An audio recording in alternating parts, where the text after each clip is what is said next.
Hey, so before we get into this latest podcast with Ryan Weaver, really excited to have him on, wanted to let you know that now on board with us is Ned's.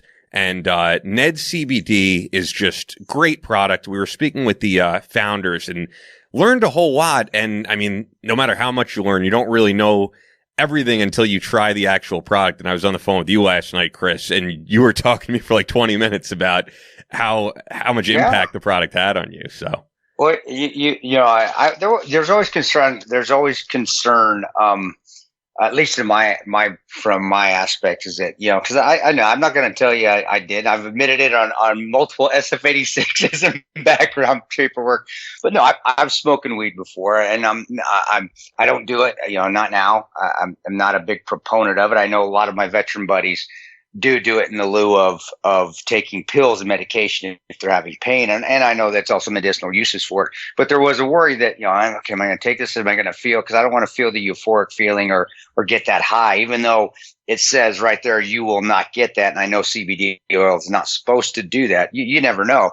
But it does, want that relaxation or really to take away some of the pain from aches and pains that I've received over the years. And I tell you where I get the most pain, and this is even stress pain, is in my shoulder blades immensely. And I can tell when I'm under stress, and it hurts. And that's also brings me forward. It makes me slump.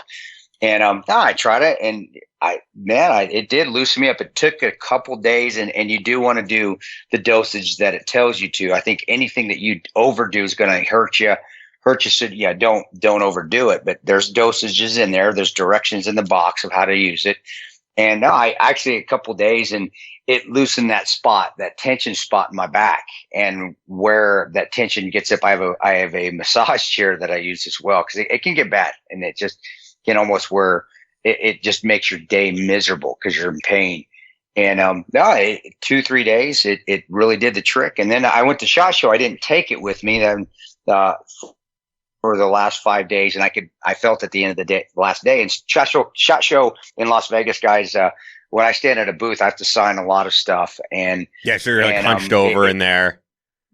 Yeah, and it brings the tension back to it. And people were so nice. We'll get into that in a little bit, but just doesn't matter if you're nice or mean. there's stress involved in just being there, basically being on the spot for 5, 6, 7, 8 hours a day for 4 or 5 days. That stress and that tension comes in, and even just signing it brings in. I know it's like, oh, Chris, that can't be that bad. I didn't think so either until I've been doing it the last 4 years. How much you could just tighten up. Just talking to people for all day and being tonto all day. And I could tell the difference. And I got home, took a little bit, got my massage chair, and it loosened on up, and it's loosened now, and I feel better.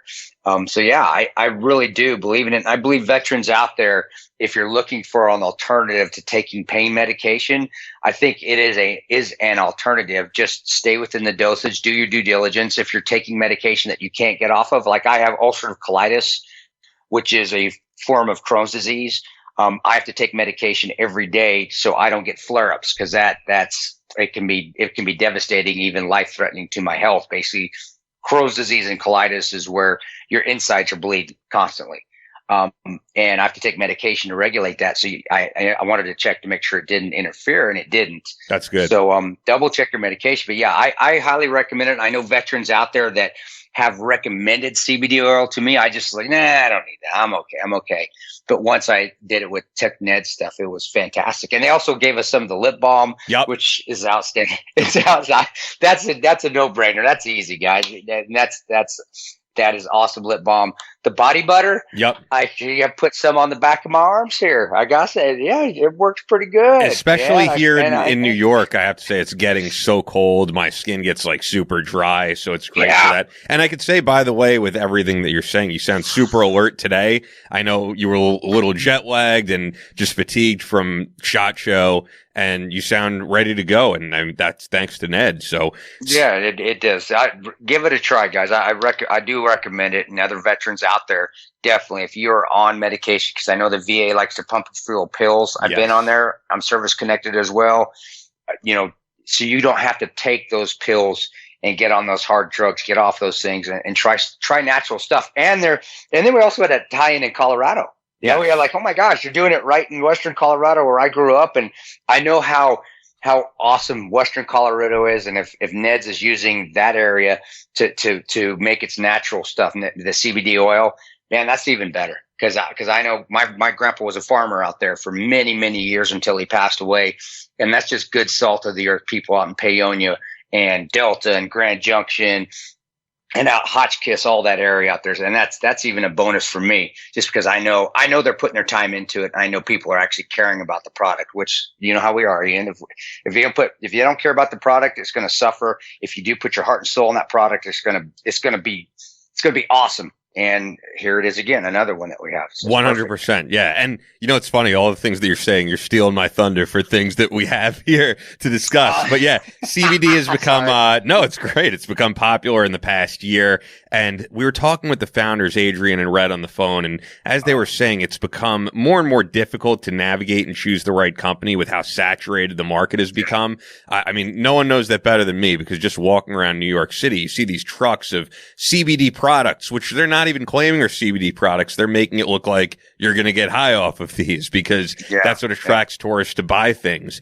And I get it. It's a difficult, it's a difficult field to navigate if you're getting into it. So that's where Ned comes in. They produce the highest quality CBD extracted from the finest organic hemp plants from a small homestead in bountiful farmland of, as you said, Paonia, Colorado. Ned does not cut corners nor spare expense when it comes to CBD production. Ned is a wellness brand offering science-backed and nature-based solutions that offer an alternative to prescription and over-the-counter drugs. As Chris was saying, the VA prescribing all these antidepressants, opiates. Yeah. This is a great alternative to that. And it's no isolates or synthetic ingredients. And one of the great things too, full transparency. Ned shares third-party lab reports who farm their products, their extraction process, all right there on their site. So all these other blends that you're getting out there that you really don't know what you're taking, you're avoiding all that when you use Ned. You know exactly what you're putting in your body. And just some of the benefits, great sleep aid, also used to treat insomnia. You were telling me yourself. Anti-inflammatory, natural pain reliever, used to treat anxiety and PTSD, as we just said, used to treat depression, a rich source of antioxidants. And it treats in serious conditions, chronic conditions like epilepsy, Parkinson's, Alzheimer's, and a lot more. And I mean, for this audience, there are probably plenty of guys who are experiencing different types of pain, possibly depression. And we know with this audience, the amount of guys who have been deployed, unfortunately, the epidemic of post-traumatic stress. And this is where it's the healthy alternative. And for all you veterans out there, I've got post-traumatic stress. I know we call it PTSD. I don't believe it's a disorder. It's something that we've gotten overseas, and it's honestly, it's a badge of honor. But it is called PTSD. To me, it's called post-traumatic stress. But I've had it since 2007, so I get it. I've been on the antidepressant drugs. I've been on the anti-anxiety drugs over the years, and none of them work for me. In fact, they actually make things worse. And this, again, is something that now, granted, I'm in a great place right now. I'm not going to lie to you and tell you I'm going through a lot of hard things. I went through that last year. I've got out of it, but this has also helped me, though. Just the pain that drives you to that depression. Like, God, I just don't want to live like this, where the pain, it's all the time. It has helped. And that back portion, that's hard for me to remedy, where the point of where it's at, because I can't touch it. I can't feel it. Even when I'm getting massages from that chair, it doesn't always reach it. And over time, it helped loosen up. But like I tell veterans out there, anybody that's going to take something like this, follow the directions. Don't overdo it. Don't think taking more is just going to do better for you. It's going to be over a period of time. And if you have questions, you can always reach out to the guys at Ned, and they're going to tell you. They're going to tell you, this is probably what you should do. Absolutely. And if you have problems, just don't OD on that thing first, because that's where guys run into the problem. And I have done the same thing. I'm just telling you guys from experience. Always follow directions. Be patient. And you'll have positive effects from it, but follow the instructions. And I'm saying it 3 or 4 times because I'm talking to a bunch of Marines and Rangers out there, and I got to say it 3 times. I like that you threw Rangers in, because if you would have just said Marines, you'd be taking some shots there. That's where you get it from. That's from me. I was a dumbass Ranger too sometimes. And Ranger, I tell you 3 times, so you do it. I'm telling you 3 times. So follow the instructions. Once again, as Chris said, Ned will not get you high. Full spectrum hemp is a non-psychotropic, meaning it will not get you high. Once again, Ned products contain a minuscule amount of THC, less than 0.3% as allowed by law. So if you want to check out Ned and try CBD, we have a special offer for the Battleline audience. Go to helloned.com/Battleline, or you could just enter Battleline at checkout on helloned.com for 15% off your first order plus free shipping. That's helloned.com/Battleline, one word, to get 15% off your first order plus free shipping. Thank you, Ned. With that, let's get right into the episode.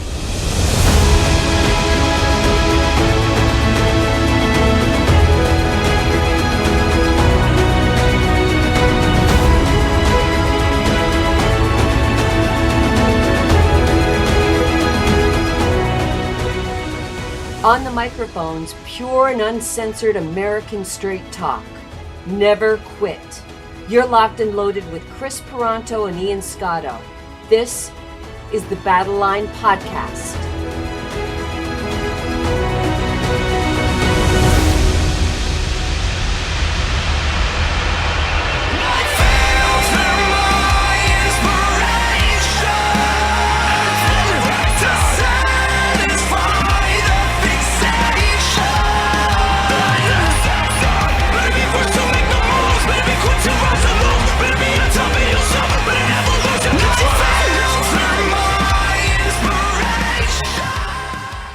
So coming on this episode is Ryan Weaver, a guy I actually haven't seen since the last time I was at SHOT Show a couple years back. We'll get into that with him, but you just got back from SHOT Show 2020. Yeah. You were pretty open on the show that you were like, I have to go, don't really want to go. However, looking at social media, which is a whole nother thing we can get into, that you got your Instagram account back, you look like you had a damn good time, unless you're a great actor.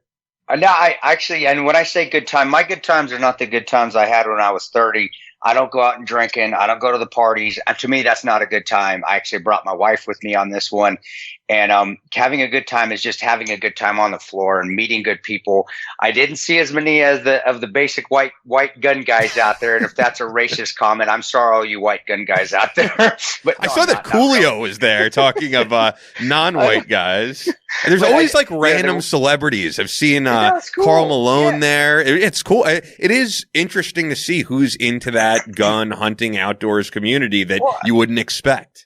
You know, and actually, what was really, it felt more like, and there is a different feel from SHOT Show and the NRA convention.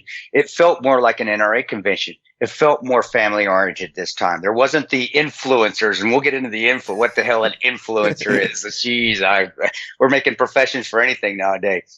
But it wasn't that HGH, and I'm gonna say that HGH, shaved arms, got sleeve tats down, got every girl, every gun bunny out there, and it feels like that sometimes. And this one really didn't. It was very professional, very friendly, a lot of just good people, and people that came even to see me out, just smiles, and it felt more family oriented, which is what a gun show to me should be, and that's what the NRA convention always is. So I always recommend, go to the NRA convention. Nah, don't skip SHOT Show. Go to the NRA convention. But this one, it had that same feel as the NRA convention, and I got to see some old buddies. I for those that don't know out there, Leroy Petrie, Medal of Honor, Leroy Petrie, and I'm name dropping him because he is a buddy of mine. We went through basic training together. We were privates, Ranger Battalion together. I haven't caught up with Leroy in years, and he was at the booth for day one. I walk out there, he's waiting for me, and I was like, oh my gosh, Leroy, what's going on? It was a good reunion. And then another buddy of ours, Matty Waters, we call him Hop Along because he lost his leg to an RPG attack in Iraq. And that's that military humor that only you guys could make fun of that. We served together. Yeah. And Matty was our Tab Spec 4, which at Ranger Battalion, he's like Tab Spec 4s are like the devil incarnate. They're the ones that are going to haze the hell out of you when you're a private at Ranger Battalion and try to break you. Matty was there. Leroy was there first thing. I walk up and I haven't seen, we haven't been together since probably us three, since I would say the beginning of 2000 before I started contracting. No, it was a good way to start it. And then Andre Arlovsky actually came by. He's always there. He loves it. He came by and saw me. But other than name dropping, just the people were so nice. It was just so refreshing to not have that egotistical alpha male feel at this show as I usually get when I'm there. And Maximum Defense, again, fantastic job. I was at their booth, Maximum Defense Industries, and then Fort Scott Munitions, who has been our sponsor, and of course will be coming on as a sponsor again at their booth. And those are good old home companies from Fort Scott, Kansas, and St. Cloud, Minnesota. And just being around the booths and being around all that was tremendous as well. Having my wife there, it does help, because then we kind of make a date out of it when the day's over, and we go have dinner and we turn it in early, and it's just enjoyable. And there's a lot of great restaurants in Vegas to explore. Yeah. So I would have, if I was New York in Vegas, still has the better restaurants though, brother. I gotta say. Yeah, New York is probably a lot of stuff in Vegas. I feel like is stuff that wouldn't be able to make it in New York, to be honest. New York is always like top of the line steakhouses, top of the line everything. Yeah, I would have definitely made a whole occasion out of it. Like I saw that, David Lee Roth is doing his Vegas show right now. I'd probably go see that if I was in Vegas. So I don't know if you did any of that, but I don't have, it's hard because I just don't have time. I wanted to see the new Cirque du Soleil there at Luxor. I'm into that kind of thing. Sure. Cirque du Soleil. I'm into the old shows, like going and seeing the old doo-wop shows. But I just didn't have a chance to. But it's okay, because we still, we still go out and we still go like on a date and have an eat and go to dinner. Went to Buddy V's, which the Cake Boss, his restaurant, which is it's tremendous. It's great. And honestly, though, it's just a time that her and I can, after we're done for the day, where we don't have the kids and we can hang out. And I know Vegas now, that I know how to get around and navigate everything, and even get up in the morning. And I know where the best place to go get coffee in the morning, where nobody's going to be at, because I feel like I'm in Vegas over the last 4 years, about half of my life over the last 4 years. The SHOT Show, or a lot of public speaking, either at the Wynn or Caesars, always in Vegas for something business related. And I try to turn it into a good time with my wife, because I'm not a gambler and I'm not a partier. Just like the shows, and we like to eat, and honestly, I like running the strip back and forth. It's 5 miles one way from Venetian to MGM, and that's a good experience in the morning, and then doing it at night. It's one of those places. If you're a runner, that's got to be on your bucket list. You got to go run the strip. And at SHOT Show, I mean, that whole audience is walking around the whole area. So I'm guessing you had to have gotten stopped a few times and got recognized during that run. This guy, this cool, nicest guy in the world from New Zealand, I was running back at night on Wednesday. I just run through Venetian. I went to the MGM, was turning around. It's about a 5 mile run. There's a Walgreens right before you hit the Venetian in there, and he actually ran after me because I have my headphones in. I can't hear. He ran and he said, "Hey, Tano," and it's a guy from New Zealand. I'm like, "Yeah, I'm Tano," and he stopped me, and I'm like, "Of course I'm going to take a picture with you," because he's huffing and puffing because he had been drinking too. And I'm like, "Yeah, I got a picture with you," and it's cool. I mean, that's the kind of thing, very respectful. And for something like that, heck yeah, I'm going to stop and take a picture of you. You're running with me down the strip trying to get it. And what was awesome is that it was, they have those people that dress up as Mickey Mouse or those characters. Sure. It was right with that. So that guy, when the Mickey Mouse was looking at me, then he took his helmet, took his hat off. He doesn't know. I'm not in his in his genre, but he's like, who is that guy? But that was the cool thing. And it was a guy from New Zealand. And I'm like, man, so that's awesome to know that you actually have gone. People are noticing what you do internationally in a positive way, and it's humbling. Not awesome, but it's also very, very humbling. Like, my goodness, maybe there is something I'm doing right to help people, or just to be a positive influence. Because it was just the smile on his face made me smile, and I had blowing snot bubbles because I had the crud, and he didn't care. I was like, I got snot all over my face. I don't care. Let's get a picture. Like, I'm with you, bro. So yeah, it does happen in a lot of pictures, as you can see from social media, and people that are. But people, again, were genuinely nice, and the feel of it was less ego than I've been at any SHOT Show since I've started going 6 years ago. And it was comparing it to the NRA convention is a definite compliment, because the NRA convention is a good family oriented. It is family oriented show. And all you gun grabbers out there, yes, all us, the people that legally carry, the majority of them that I know, if not all of them, are extremely, extremely versed and well based in good family. And that was great. It was a pleasant surprise. And I told you, I'd tell you if I was wrong, when I came back and I was wrong, how I assessed it before I left. I'll tell everybody right now, I was wrong. That's good to hear, man. And you are making a difference to, what you were saying. We got to get to Ryan. So really quick, the other thing I wanted you to get into was that you got your Instagram back. I mean, there's not much to say about it, but I'm glad to see that you're back on there. Yeah, but I still can't get verified. I got it back, but then I got to think we still can't verify I'll get the blue check mark. My wife gets more pissed off at that than I do since she monitors it. But yeah, I did. Actually, there was somebody from Facebook that stopped by the booth. His name was Chris. And he said, "Hey, I heard you lost your Instagram account. How can I help you?" And I said, "Well, can you do this?" I said, "I'm just told him what went on." And long story short, I said, "There's an imposter out there that claimed he was the real Chris Pirano, got my account taken down. The imposter's account did, and then it didn't get taken down. Can you help me out to get it back up?" And I was standing at the Maxim Defense booth. So, there are vendor Maxims there with me. And I talked to one of the guys, Dave, the VP's right there. He's going, "Yeah, it does hurt us because he can't market our stuff on his Instagram." And he wrote it. And the next day it was up. So obviously, Chris, if you're listening to this, thank you because you did something. But it was nice to talk to a person, an actual person that could help at Instagram, because Instagram, if any of your people are listening out there, you guys suck.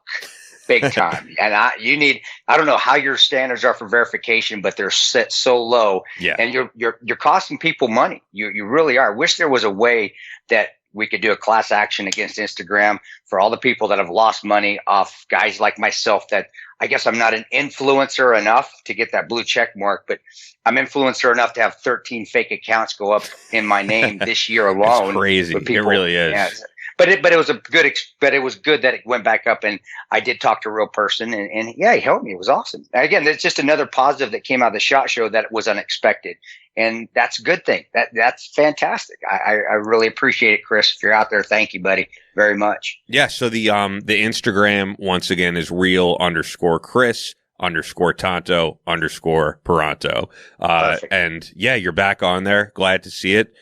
With that, it's a short intro because we really talked up Ned, but I know you love the product. So on the show for the first time, Ryan Weaver, artist best known for the Burn video, which I think a lot of this audience has seen, which features Chris.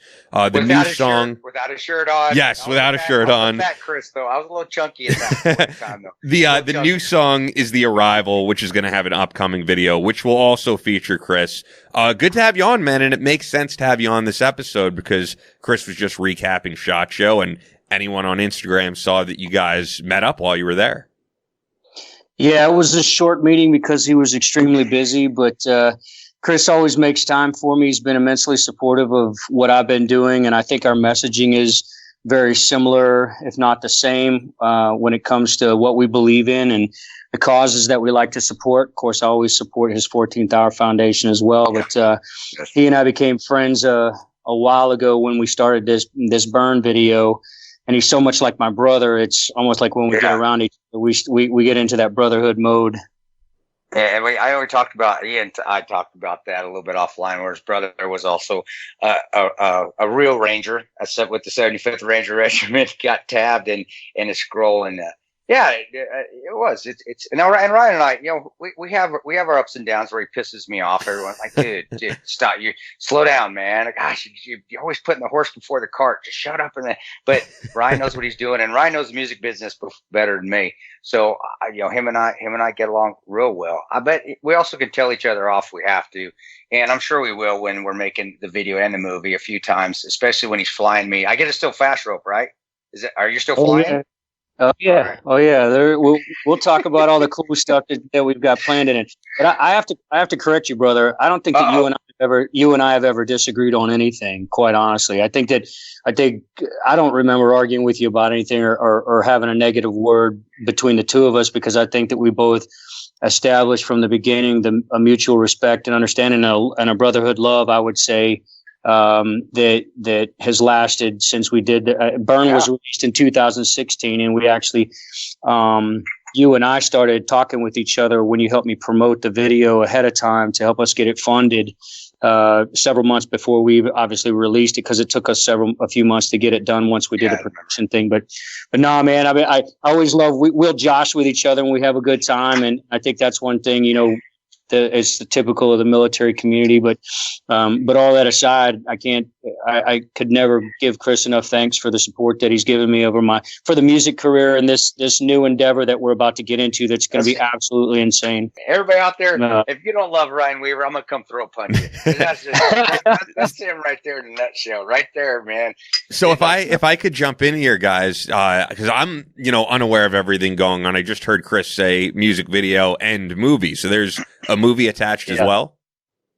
There's this project actually. I'll kind of give you and my vision or view of what happened and how it all went down might be a little bit different than Chris's. So Chris, if you want to correct me on anything that I get wrong, Chris and I just got into a phone. Actually, I think he shot me a text message first. And he said, he said parking lot. I remember. Yeah. There you go. So he sent me a text. There you go. He sent me a text message that says, "Hey, when am I going to get in another music video?" So if anybody hasn't seen the Burn music video yet, essentially just give you a little bit of background on it. I was John and Mark were out promoting. I was at the performing at a volunteer jam with Charlie Daniels here at Bridgestone Arena before the movie. Who are John and Mark for the audience listening? Sorry, John Tig Tigan and Mark Geist were out promoting the film ahead of time. It was about to be released. You guys did that in AT&T the 13 hours. Oz and Tig were the two Marines I carried that night in Benghazi. Yeah, no, I got that. I think for the audience, they just hear the first two names and they're like, who's he talking about? I'm going to tell you right now, John was a big one for you to carry. Holy smokes. And he's still big, a big country. I just call him country because he's just monster. But Go ahead. I'll throw in I'll give John shit every once in a while because it's my podcast. I can do that. Yeah, absolutely. I think with the brotherhood that he and I had, we give each other a bunch of junk too. So it's good stuff. But anyway, so I met John and Mark that night, and we already had Burn written. Had to change the lyrics up a little bit, but I asked them, have they done the final editing for the movie? And they said that they thought they were still in the editing process. So the music, then the score gets put in kind of after everything is said and done, from my understanding, when it comes to the filmmaking side of it. So John actually pushed Burn to the film editors at that point, and they had already actually got past doing the score. So we missed out on that. But then I started really getting involved with John on the funding, or getting Burn funded, because we were already talking about doing a music video.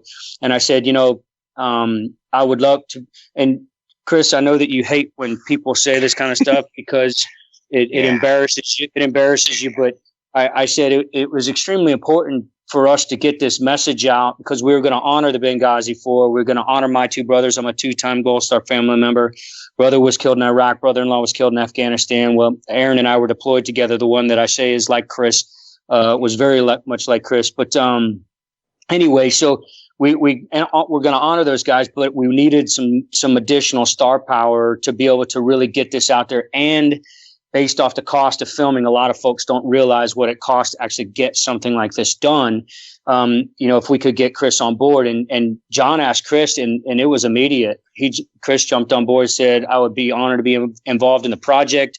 I guess you had heard a little bit about me and who I was and my background. And I know that you nor John would put your name behind something that wasn't credible and wasn't worthwhile to make a huge difference. And also to be able to honor the folks that we both lost in those circumstances. So when once Chris jumped on board, we really, it was really like a rocket ship. I mean, folks, between John and Chris helping me out getting it funded, we got it funded pretty quickly.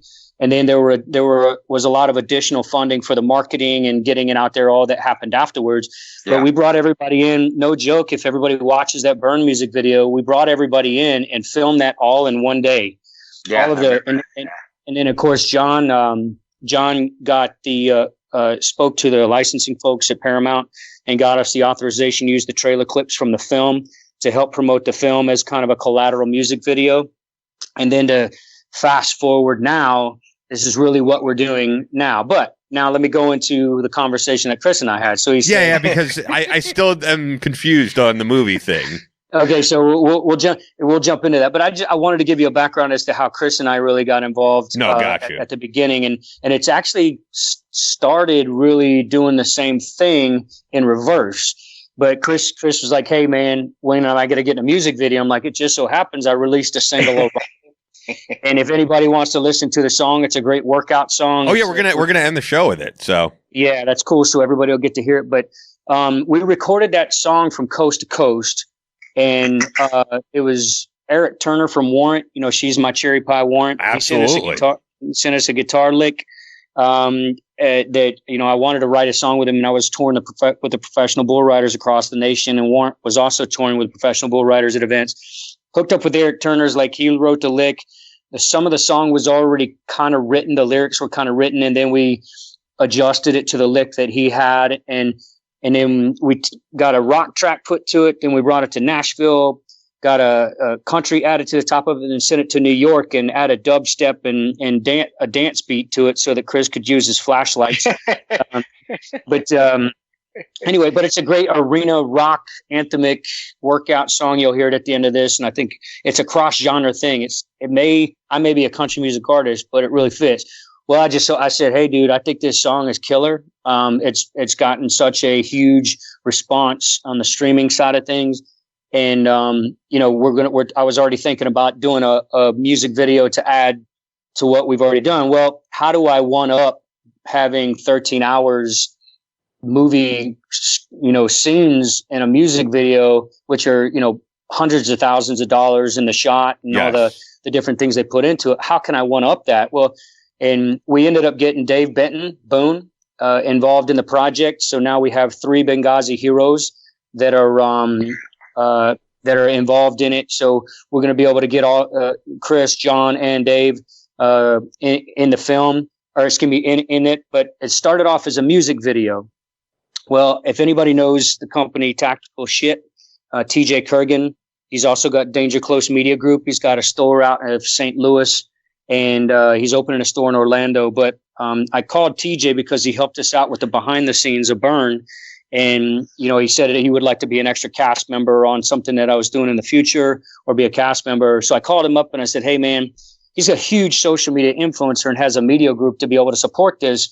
We're going to go into this with a plan that's going to be a little bit more extensive than I did with Burn, because Burn was really my first big project like that, involving so many nationally known people like Chris and John and whatnot." So anyway, long story short, TJ said, "We need to make this about human trafficking because it's such a huge epidemic across the United States that is not being talked about. But the tactical and the human trafficking community, the law enforcement community, the border patrol community, every one of them are fighting against this daily. And it's becoming the biggest moneymaker for cross-border operations now, even over cocaine. It's turning into a $38 billion. It was a $38 billion industry this past year, and hundreds of thousands of Americans and cross-border other country kids are being trafficked in and out of the United States, and folks don't know about it because nobody wants to talk about it. And then Epstein doesn't kill himself. So anyway, all that beside the point.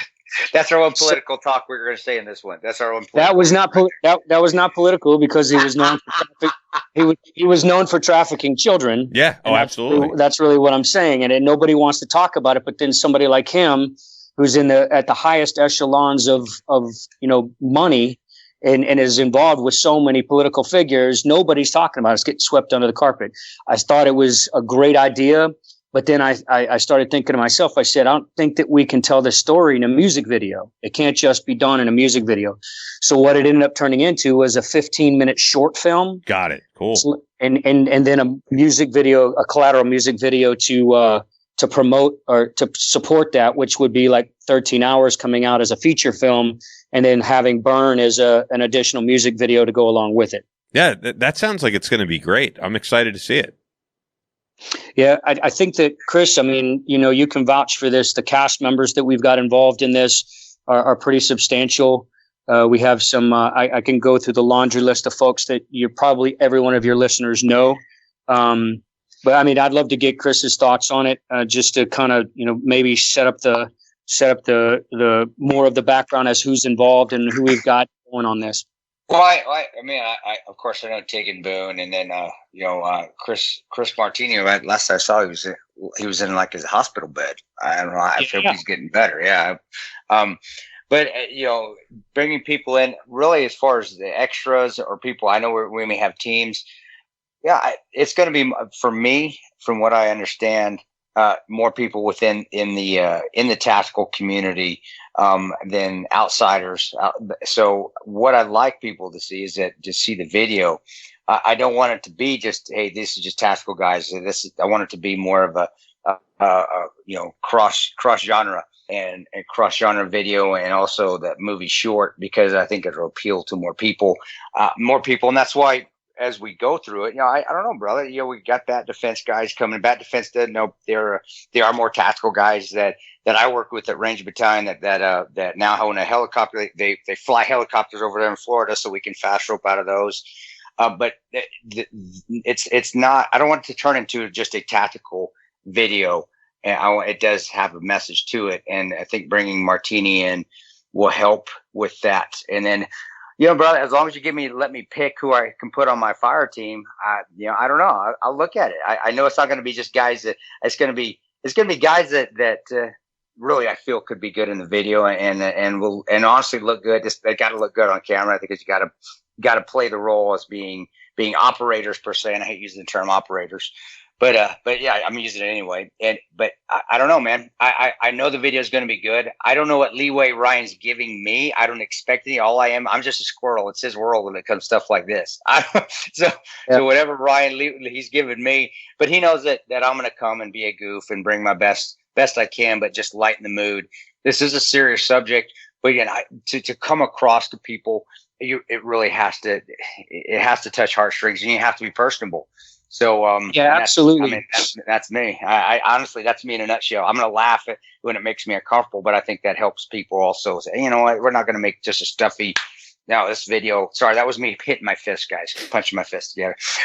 Stuffy. It's gonna be a good video that people, it should touch them, so they take more of a look at this and the problems with human trafficking, and how you're right.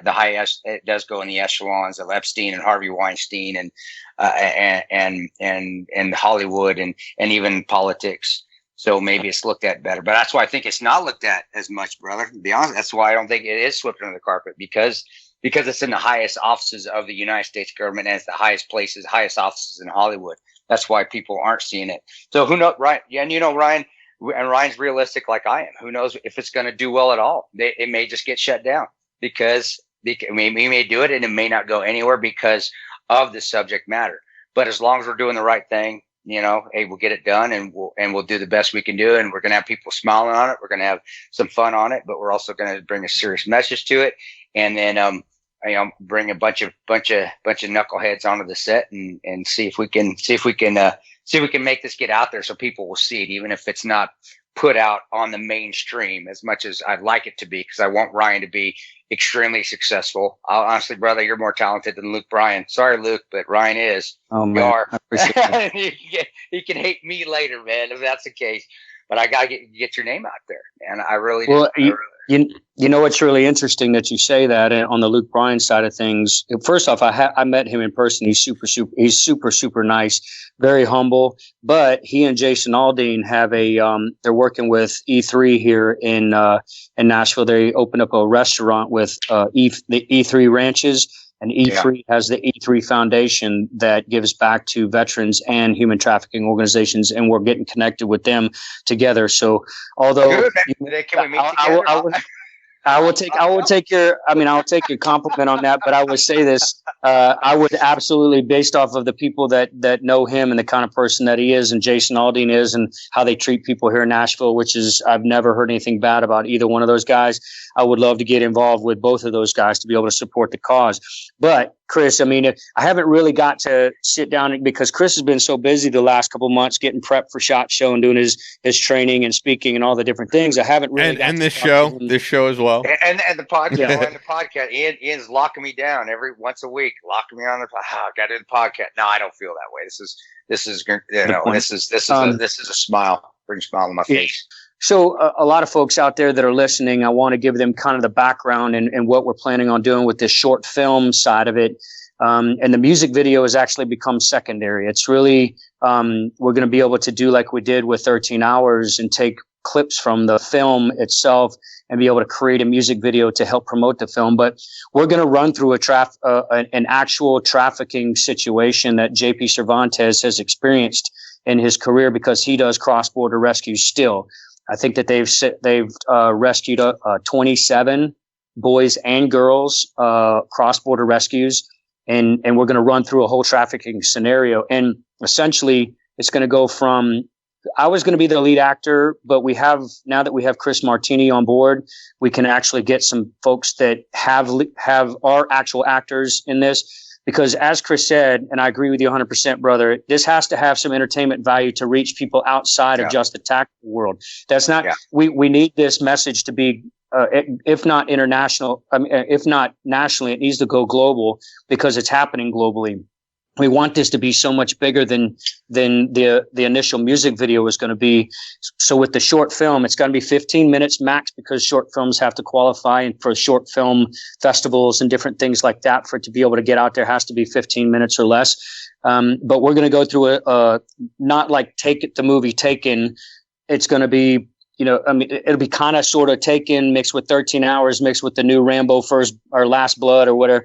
Just so we're going to have some Hollywood aspects to it, but the storyline is going to be based off of actual events. The people that are going to be involved in the tactical scenes are going to be legitimate shooters, legitimate law enforcement, legitimate human trafficking activists. All these to keep the message genuine. Although we're going to have some.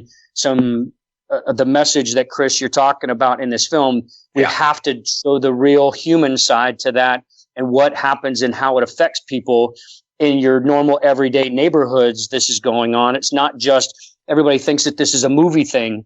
It's like Taken. Oh, that doesn't happen to me. And, oh, it only happens to rich people that have, lots of money and they keep them for ransom. And that's not what's happening. It's happening on every single doorstep, every demographic across the United States. It doesn't matter what your skin color is. It doesn't matter what kind of neighborhood you live in. It doesn't matter. It's happening to everyone. And that's the reason why it's such a problem. It's because nobody's talking about it, but it's sitting on our doorsteps right now. And for us to be able to accurately convey to an audience how important this is, you have to show the realistic side of the impact that a child being taken from their parent, what kind of an impact it has on a family, what kind of and we're going to run through a real quick investigative process and how we could find the daughter that gets taken. It was initially going to be my daughter, but it may end up being just the lead actor's daughter. And then we're going to run through that whole process. And I haven't gotten a script yet, but JP Cervantes actually did some, and if folks out there don't know who JP Cervantes is, he's a special forces guy, does one of the coolest cats on the planet. Super, super nice, friendly. I have a feeling that Chris and he are going to be cutting up the whole time we're on set. It's going to be a pain in the butt, but that's beside the point. I'll make it difficult regardless, dude. You know that deal. I know. I know you'll make it difficult until you see, just like we did with Burn. You'll make it difficult until you see a look on my face like, dude, I need you to stop. Dude, I need you to stop, dude. Yeah, we got to get this. Well, I'm going to be under the gun too. I think I got to get right. I can relate. I know how it is working with Chris for this podcast. But that's funny. Being able to reach out to those people and Craig Sawman Sawyer, having them, and we're going to say this is why we said that, on the subtitle of it is The Day They Took a Brother's Daughter. It's going to show how we as folks like Chris and John and Dave and JP Cervantes and, Craig Sawman Sawyer and Scott Campbell out of Texas, who is a law enforcement officer at the federal level. I'm going to go through, there are a couple other folks we've got involved. I want to throw those in there just to make sure we get their names. We got TJ Kurgan from Tactical Shit, obviously huge social media influencer, but also loves the tactical side of things. Scott Campbell, I mentioned him, very, very close friend of mine. Diana Muller, national champion 3-gun shooter. Brandon Tatum has come on board. He's a previous law enforcement officer, but massive social media influence to be able to get this message out there, and has a lot of friends that have massive social media influence to be able to get those out, to get it out there. We got Corinne Mosier, who's also works in the. I feel like I'm at an award show right now. This is the longest list. No, but moving on to one more. Nobody says influencer anymore. Yeah, and moving on to some other things here. I do want to hear a recap from Ryan of what he thought of SHOT Show, because we kind of went over it with Chris. I know Ryan's been to several SHOT Shows. It's actually where I met Ryan. What do you think of this year? Chris seems to think it was, better, more family oriented this year than in previous years. Because there wasn't a lot of influencers. I agree. I'm very tired of the word influencer. Having said that, Chris, I understand the word influencer's kind of gotten that a bad thing, but for us, what I say when I mean that, I mean he's got 495,000 subscribers on his YouTube channel, and for us to put anything that the video for the video. Or the film and the music video, the Collateral music video, he's willing to share anything to support this message. It's an outlet, a media platform that we didn't have with Burn, and so we have so much more of a reach that we can get out there, to get this message out there. That's really what I mean. He has and plus he's a really good dude. I think I don't know if you've ever met him, but I've talked to him multiple times, and his heart's in the right place, and he's just a really super nice dude. But I'll get to your question on SHOT Show real quick, but I need to make sure to mention a couple of other people. Adam Desperito is writing the script for this. He works with Tiffany's Diamonds, and he's worked in the slave trafficking for Blood Diamonds. Super talented. I believe he just got a full Netflix series picked up by Netflix that he wrote by himself. So super talented script writer. And Chris Martini, obviously Max Martini, everybody knows Max Martini. His brother is a director producer on this. So we've got a pretty star-studded cast in there in all aspects of it, and their hearts are in the right place. Now back to SHOT Show. I don't have to do what Chris does at SHOT Show. I went to SHOT Show this time to speak with companies for corporate product placements and to get folks on board, because we got to fund this film and let them know what our message is going to be, the folks that are involved in it. And Chris he's constantly he has to talk to more people and shake more hands and kiss more babies, or shake more babies and kiss more hands. I sometimes. I know. I don't shake babies out there, everybody. I'm kidding. He's kidding. I never shook a baby in my life. Right. No, we're kidding on that one. But he's got to do that. And the thing is, he's the guy, or one of the guys that are there, that are legitimate in the industry, that can't walk 10 feet down the hallway without somebody thanking him for what he's done for this country. He was part of a pivotal point in history for this country, in our generation. That's what he gets to do. But as far as I'm concerned, someone that's kind of on the outside looking in, this is my third SHOT Show, and I didn't see a lot of what he's saying as far as the folks looking at, somebody just because they're really, really pretty and they don't. I agree, brother. That kind of thing. That's what we're saying. I think it was. But the one thing that I can also say that was the difference between previous SHOT Shows, and Chris, I'm sorry, I'm going to do this again. I owe a lot of thanks to you because you sponsored me the last 2 years to go there. I had a lot of folks that were really the companies that had seen me the last couple of years that really wanted to listen to what I had to say and gave me the time to do that. That's awesome. It wasn't because I have some massive celebrity or something like that, but they understood that what we did with Burn, it could have just been a music video. Instead, we made it a message video and a music video at the same time. And we're going to do so much more with what we're doing with this. But my feet were killing me by the second day because I wore cowboy boots. I wore cowboy boots the whole time. But Chris doesn't have to walk to all his stuff. He actually gets carried by a golf cart. And and he has 16 security officers that are walking around. Oh, you man! I'm totally kidding right now because I only have 8 security officers, and it's not a golf cart. It's a little 4-wheel. No, I'm kidding. I jump on Tig's back and he carries me everywhere. So if this is Ryan's third SHOT Show, then here's the thing. I met Ryan at his first SHOT Show. It's probably my third. And I feel like, dude, the name gets brought up every few podcasts, but Drew Dwyer is how I know Ryan, who's no longer with us, man. Like I was with Drew when we met you. And, the first time I ever interviewed you, and then we had you on Wilcow, it was with Drew Dwyer. So it just sucks, man. He's like, we miss him, and he's like the glue that holds everybody together. And that, like, I meet all these people, and Drew is just a common connection, whether it's having Kate Hyde on or having you on. And I think all of us have like nothing but good things to say. We about wouldn't that have guy. this show if it wasn't for me and Drew, dude. I agree. No, I know, Ryan. Like I said, Ryan, before you came on, I even said the same thing. I'm like, this is the first SHOT Show, and Ryan, you've been to NRA conventions, right? Have you been to a couple of those? I wish that I've been trying to get in touch with NRA Country to be part of what they're doing. I'm not talking to the right person or something. I don't know, but I'd love to. Any NRA reps out there, get with Ryan Weaver, get him over there to the NRA convention. Because this is what that SHOT Show felt like. It was just good. It was a positive family, less, and I make fun of it. You don't have to. I don't want you to do it. I'm going to do it. Less influencers and more just good people at this SHOT Show, like NRA convention. NRA is family. It's like a family feeling, and that's what this SHOT Show felt like. It was great. Actually, I loathe the SHOT Show. Can't stand it. This year was fantastic, and not from the SHOT Show organizers, not from the stuff that's there. That's all cool. It's just it usually brings in a lot of superficial people, in my opinion. Where this year, no, like I totally agree. I walked in like, man, it doesn't. You don't feel that ego-ness in the air. You don't feel that insecure ego in the air. You felt, man, this feels, and it did. It turned out fantastic. And Ryan, stop. You don't have to say anything like that about me, dude. You know how full of shit I am. I'm just a normal 5'9", 160-pound, dripping wet guy that Ryan could whoop my ass easier than anything. Yeah. And I don't, right, man. I'm just happy to help because I do. I wasn't knocking Luke Bryan either. I think Ryan is talented, okay, come on.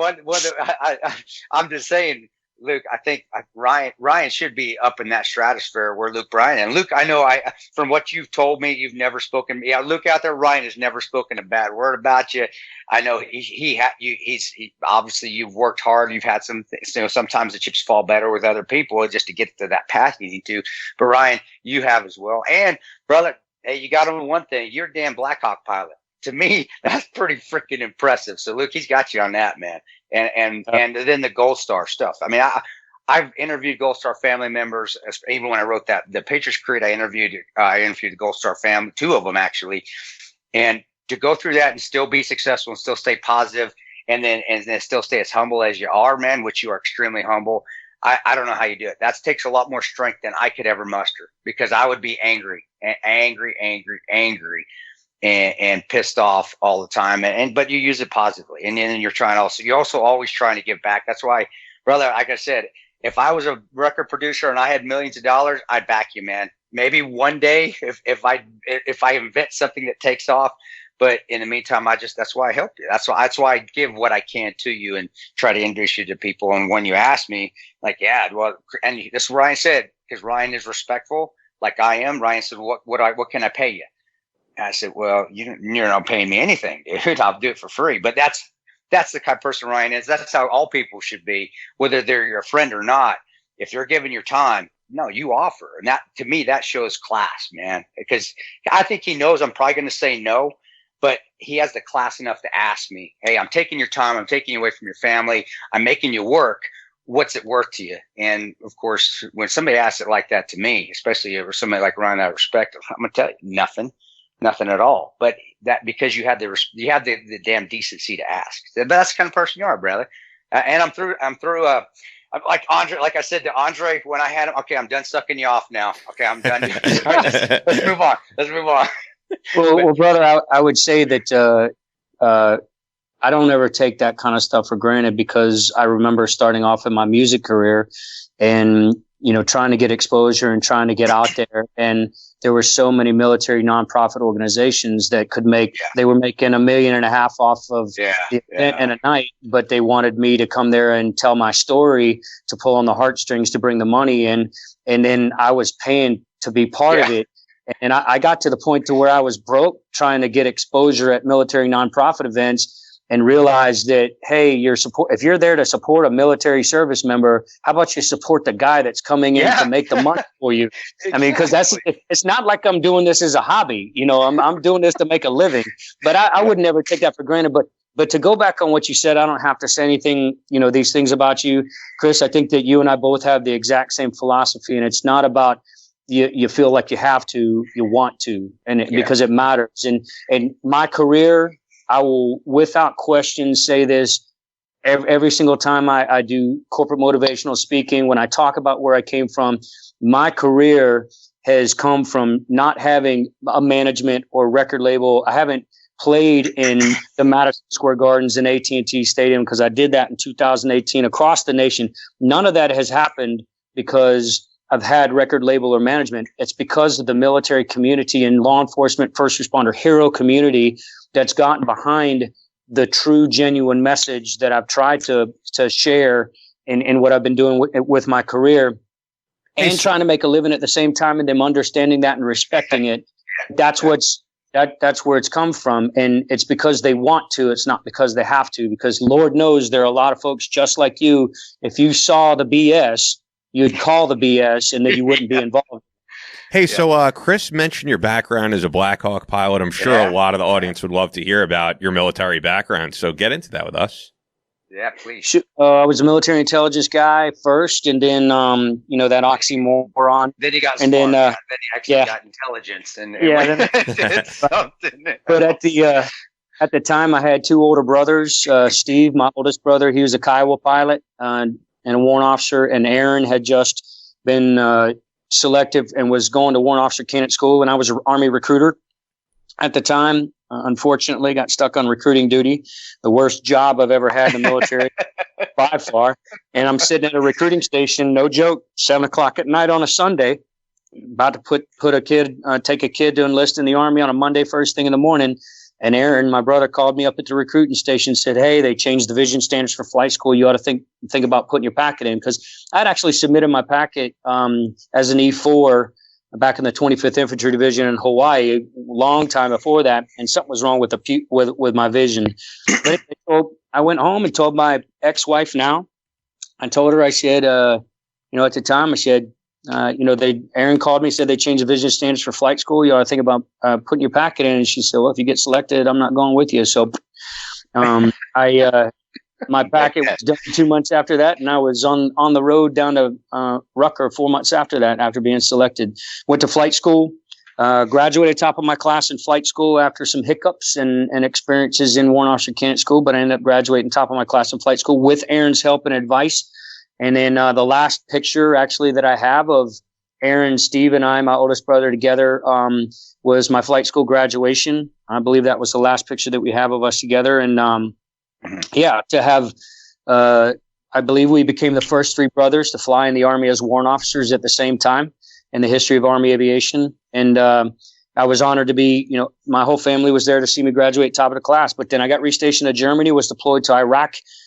Aaron was a cancer survivor and was non-deployable, and he had to get a waiver from the 82nd Airborne Commander to be deployed, but he had to get bi-monthly blood screenings for his cancer to make sure it didn't come back. And he was actually flying to one of those blood screenings from Al-Taqaddum, TQ, just southwest of Fallujah, flying to Baghdad Hospital when the medevac helicopter he was in was as a passenger was shot down and killed everyone on board. And I came back from theater in Iraq to his funeral. And when I became a rear detachment, I was working in a rear detachment after that and was non-deployable because of the Sole Survivor Act. My oldest brother, Steve, is actually my half brother by adoption, because the dad that raised us, not to get into some crazy off story, but I became a sole survivor because Aaron was killed and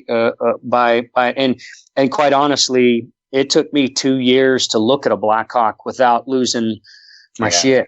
I mean, it was everybody deals with loss differently. That's why I never judge anybody for any way that they're dealing with the demons that they have going on. I never judge them for it because a lot of folks have lost their brothers or sisters or brothers and sisters in arms and have gone right back into the fight. I couldn't see myself sitting in front of a multi-million-dollar aircraft, piloting it with other people's lives in my hands, and not being 100% or in that cockpit doing what I'm supposed to be doing, because I would be constantly thinking about what happened to Aaron. So anyway, all that aside, I started going. I did a Fort Rucker military auto competition, and I got runner-up. And when the winner went to the nationals, Fort Rucker had their 50th anniversary celebration, and I got to open for Darryl Worley and Tracy Lawrence when they came in for that. And I met the Army band, a bunch of non-commissioned officers that were playing off post, and that was the beginning of it all. Really, I started playing the local club scene, set goals to move to the festival scene, started opening for national acts within a year of starting it, and then started going back and forth to Nashville, and then retired out of the military in 2012. And my brother-in-law was killed. Randy was killed in 2013. And we wrote Crank It, my first music video that's out there. Y'all can go check it out on YouTube. It's a comedy kind of, spoof on Shallow Hal. Which, by the way, has John Corabi, who people know most from Motley Crue, which I remember I was fascinated by when I saw, because I'm a huge Motley Crue guy.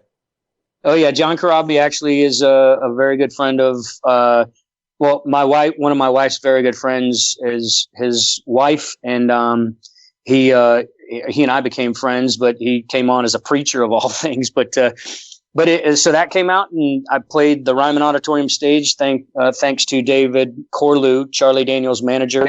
Hey, did you the old one or the new one? Did you play the old one? Yeah, like the old Ryman. I know they've redone it, but the old church with the old, because I didn't know that, man. Mother Church Country Music in 2014. He opened for. Cool. I was one of the openers. Phil Vassar, Charlie Daniels. It was his Christmas for Kids that he did, but that was actually my first show with Charlie Daniels. Was the Ryman Auditorium, awesome. the original home of the Grand Ole Opry. So then the next show I did with him, I actually played Bridgestone Arena between Ted Nugent and Michael W. Smith, and that's when I met John and Mark. And then in 2015, on September 11th, I played the Opry House, which is the place, the home of the new Grand Ole Opry show, or the current Grand Ole Opry show. So I played the Ryman, Bridgestone, and the Grand Ole Opry within 5 months of each other, and then. Burn came out in 2016, shortly after the movie came out. And, I got discovered by the Professional Bull Riders in a show out in Colorado, a veteran show out in Colorado, opening for Doc and Warrant and Great White. All great bands.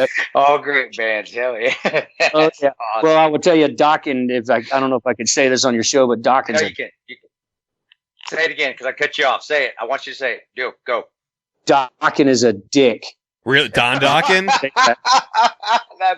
You say whatever you want, man. Don Dokken treated everyone like absolute shit at that show. And the thing with him, and I'm a huge fan of Dokken, but I will say, as someone who saw him a few years back, the last show they played in South Dakota with the original lineup, which I flew out for, his voice is really, it's just not there anymore. And you know what, brother? After all you've said and how nice you are, if you're saying that, then it's got to be true, because you don't talk about people like that. And so I'll for you, man. So if I can, I'm going to tell you one real quick story about that show. Heck yeah. The reason I was discovered was because the CEO, Sean Gleason, was in the front row. He was one of the primary sponsors for it. This is it's called Freedom Fest. It's a veteran nonprofit event for the American Soldier Network. Okay. So everybody is there to raise money for the American Soldier Network. I'm the only military service member on the bill. Wow. Right? So the three acts following me are Jack Russell's Great White, Warrant, and Dokken. So that was in the order. We got out there. They flew my whole band out there. They treated us like royalty. I mean, there were the people running the event. Everybody that's involved in that event are just incredible people. Their hearts are in the right place, trying to do the right thing. I was supposed to do a 45-minute set. I'm on the front of the stage, and Dawkins' manager comes onto the stage in my performance, and he tells Craig Wilson, my rhythm guitar player, you guys are done. Get the F off stage. What the hell's wrong with y'all? Three songs into my set. And Oz had actually driven 2 hours to get to this thing so that I could talk to him about Burn, because John wasn't in the area to be able to come to the show. So I wanted to be able to talk about Burn and what we're doing. And although Oz wasn't in the video, he was still willing to come out and help me promote it at the time. And, but all that aside, he was standing out there, and I had sang 3 songs, and the 45-minute set is like 8 songs. I hadn't gotten to tell any of my story. Well, I turned around, found out they said to get off stage. And I will say this. My wife was there with me, and she was videoing. She's never seen me on stage drop an F-bomb.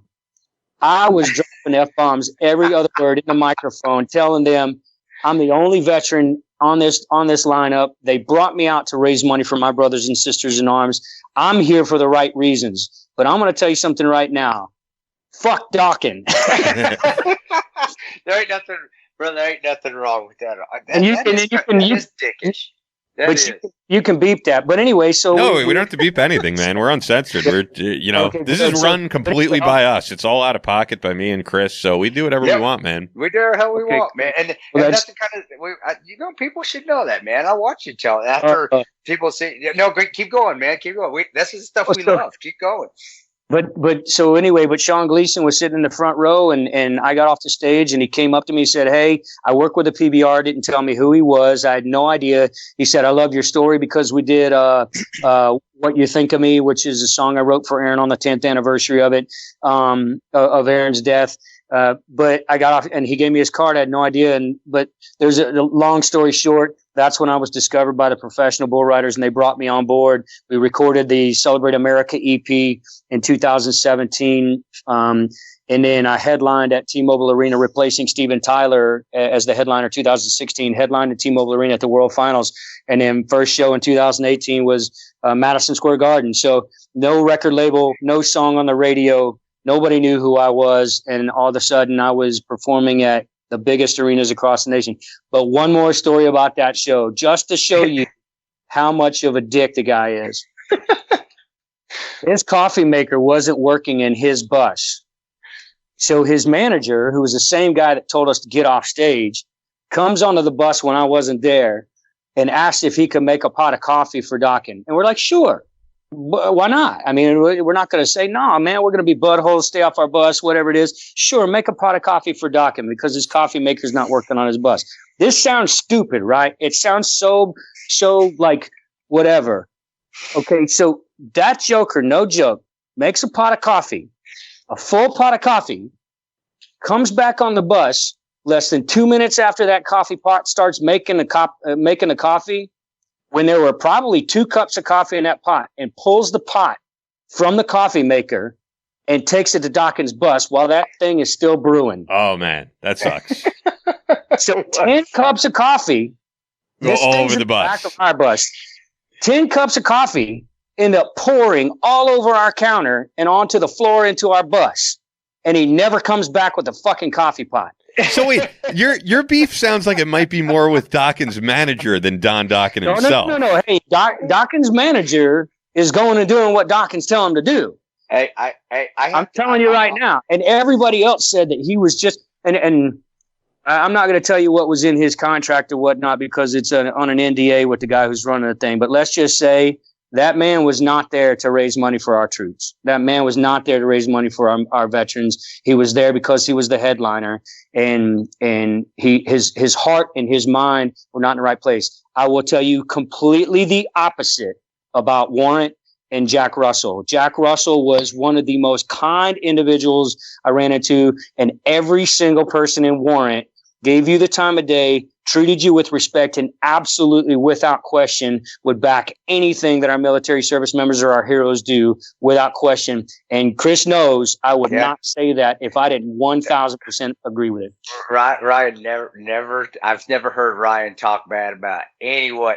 This is the first time ever, because he doesn't do that. But he also is. But he's honest as well. He's very honest as well. So yeah, I wouldn't doubt it, man. And yeah, kiss my ass, Dawkins. We're gonna have We're gonna Dawkins. Hey, Ian, we can't have Dawkins on. We gotta cancel him, dude. I still will always love Dawkins' music, but I will say his voice is not where it was. And those stories sound pretty crazy. So, you know what I wanted to ask you about? You were saying that Chris reminds you of your brother. People would probably want to hear that. Like, how so? So Chris and I actually got to spend a little bit of time together at first when the video started filming. It was kind of crazy behind the scenes because you got to understand, we put all these people together that are in this video. We flew in Tawny Lynn, Nathan Afraid. I mean, we had all these people involved in this filming, and I put all this stuff together. Like, all this was a one-man show, essentially organizing. It was like cats going through a river trying to get everybody corralled together. But Chris and I really didn't get to spend a whole lot of time talking to each other. It was very short conversations in between when we're getting the shots done, because we did ride to the airport set. Was that, and that's the first time I did it. That's the first Facebook Live video I ever did, was with you in the truck. He had, and so he and I and that was when we got to spend our first little bit of time together. And I got to be honest with you, straight up, I was fanboying when I first hung out with him. And in about 3 minutes, I would say, if I gave it 3 minutes, he started talking, and instead of fanboying, and don't take this, I don't think Chris will take this the wrong way. No. I fell in love with the guy because I thought I was talking to my brother. That's cool. Dude. The way that he acted and how kind he was, and just Aaron was goofy sometimes and very serious sometimes, but he's this hyper driven, successful Ranger. He was in the best Ranger competition 2 years in a row with Jeff Struker. They got fourth 2 years in a row in that. But you're not driven if you don't do, if you're to find that level of success in that competition, you got to be a driven person. Just to be in the Ranger Regiment, to go to Ranger school alone, you got to be a driven person. But all that aside, he and I just started chatting about normal stuff, and it almost seemed to me like I had known him forever. Then I told him about Facebook Live, and he's like, "No, what's that about?" And I said, "Dude, you and I can stream right now on your phone with all your Facebook followers. We could stream it live, and everybody's going to be watching." Because I saw he had posted videos and stuff. I'm like, "Dude, we could do this live right now and talk about the film or talk about the music video." And he's like, "Really?" I was like, "Yeah, let's do it." And goodness gracious, did he turn into a crack addict on Facebook Live? This is true. This is true. That I'm like, oh my gosh, this is like candy. I thought it was, but it was like, what? What are you talking about? And welcome to the 21st century, idiot. Here. That was funny. Now because I still remember that. And it was fun. It was just good time, man.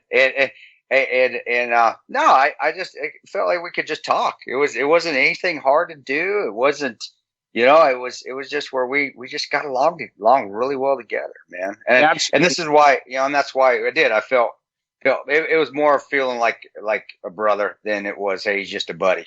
And that's why, that's why I always offer. That's why I always backed. And that's why I say, if you need help, finances or something, even to get out the SHOT Show, and then let me know. And if I can help you, I'll help you. And that's what it's always been, man. That's awesome. Yeah. And so I always appreciate that. And I keep saying to Chris, and hopefully his speaking engagement booking agent now that gets him out there and does this, We have, with the history that we've got and what we're doing together, let me add a rock and roll concert to Chris's speaking engagements so that we could have a 1-2 punch and really blow people's minds. Not like his speaking engagements. Yeah. You notice I'm not talking like you're even in the room. I'm just talking to him. We could do something that nobody's doing out there right now. Put me on tour with him, because although I will say this, I think that, we would hang out and get in good trouble together. But it would be an amazing experience outside of the speaking and performance aspect of it, just to make an impact on the world. Nice, man. So when are we going to see the video for The Arrival and the actual short film?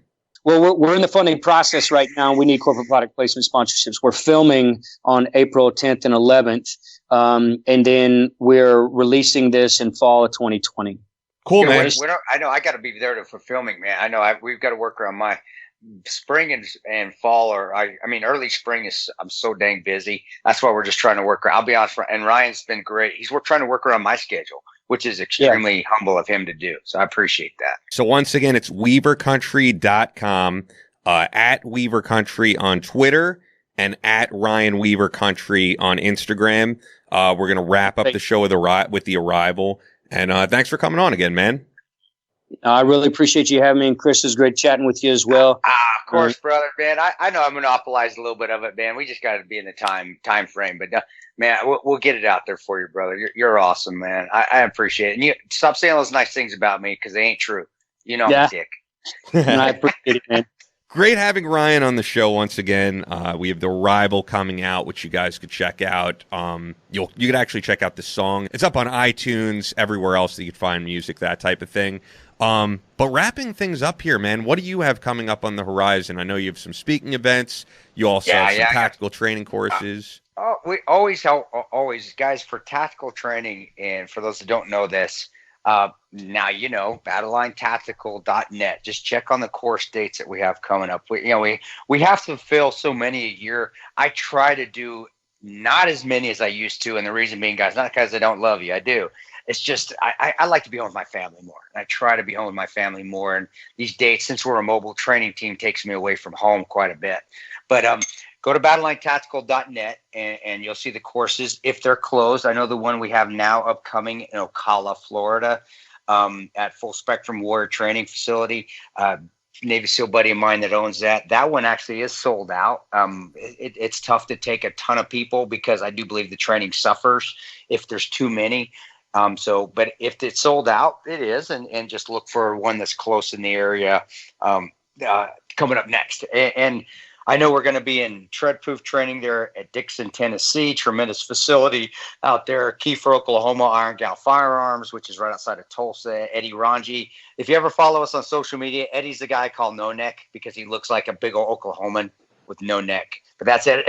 That's Eddie Ranji. And we'll get out to his place. Many places out there. And then stuff, honestly, we do have stuff pop up every once in a while, but there's always at least a couple months lead up, because we have to prepare for the course, and just keep it. Follow BattleLineTactical.net, and Ryan, Ian does a great job on Battleline Podcast. If we have something coming up, it gets reposted on the Battleline Podcast page too. And then also my pages, Chris Tonoprano, and then the Instagram page that is back up, as we talked about earlier, the real _Chris_Tono_Toronto page. And then we also have a Battleline Tactical Podcast and a Battleline Tactical IG page that we posted up on. So if you're not seeing it, I'm going to come over to your house. I'm going to hit you in the head with a tack hammer. Okay, because you should be able to find it. If you're not, because if not, something's wrong with your brain and needs to be calibrated. So check it out. There's been some like fans of the show who have hit me up when we've posted this type of stuff, and they're like, "Ian, we got to see you at a Battleline Tactical training course," because a lot of the people who listen to the show have actually trained with you and that type of thing.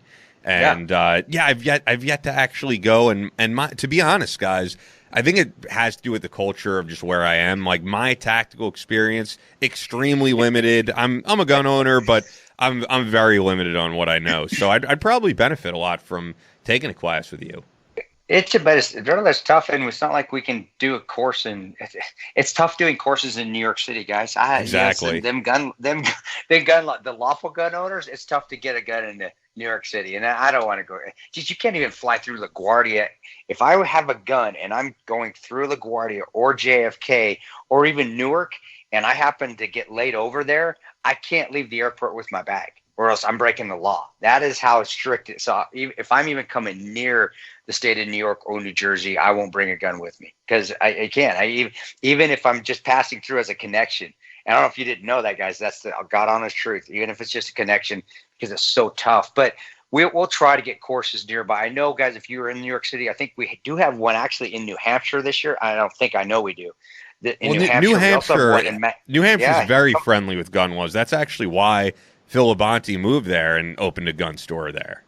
Yeah, with my buddy Hodge, Robert Hodgkins. He's another GRS buddy of mine that has their store out there. And well, there you go, Ian. Get your ass up there. Or if you want to come eat lobster, we actually have one in Bangor, Maine this year as well. Nice. And I'm looking forward to that. That is one state, one place. I've never been to Maine. Never. And I know it's just going to be beautiful outdoor. I believe it's an outdoor range. If it's not, it should be, but I'm going to be outside regardless, going for a run after we get done shooting, if it's an indoor range or an outdoor range.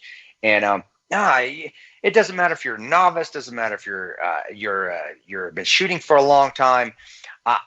We have fun. You just there's no ego at all. We just have a good time. And yeah, Ian, damn, you better get to one in New Hampshire. That's kind of close. Yeah, man. And I like taking little road trips, and plus it's pretty scenic there. It'd be cool to come out. Beautiful, and that's the beauty of it. Is I love driving more than anything. Now, if I can get to a course, I'm going to drive there. Probably won't drive to New Hampshire from Nebraska, but if I can drive, because you do see so much. And I like we always talk about with spending too much time on social media, spending too much time on watching the mainstream media, spending too much time on your phones. Man, go for a drive, go for a run, get out there and see what you're missing. It's amazing. It's just amazing. I'm looking right now, even though I got the podcast on, we're doing it. I'm looking out my window. There's snow everywhere in Nebraska right now, but it's actually blue sky. It's actually pretty, even though it's butt ass cold. Looking out and talking to you guys, but I'm still just, God, it's so beautiful. And people miss that, and they miss that. And then when you come to a gun range, especially the outdoor ranges, that's what's so beautiful about it too, especially when we have nice days, is that you're out there in the woods or you're out there at a range, but you're outside, and usually you're far away from civilization because you do have bullets flying, even though there's big berms, and you just take it in. That's also why we shut courses down. I mean, I'm 4:00, we're done. I don't let it drag on anymore like we used to when we started Battleline. It's done, because part of coming to a Battleline course, a lot of these people travel. They travel a long way to come to our courses. I want you to experience what that place has to offer, because I'm going for a run. I'm going to go find me maybe a local restaurant, or just go because I always rent a car. I'm going to go for a drive, because you're in Bangor, Maine. I want to see what Bangor, Maine has to offer. So, we're done. 9:30 we start, maybe even 10 and we'll roll till 4. If we start at 10, we'll roll till 5. But then you have the rest of the day and the night to go just see the sights and see the city. That's part of the experience of coming to a Battleline tactical course, is that I want you to see the city. I want you to learn a little bit. I want you to have fun. I want you to meet me. I want to meet you.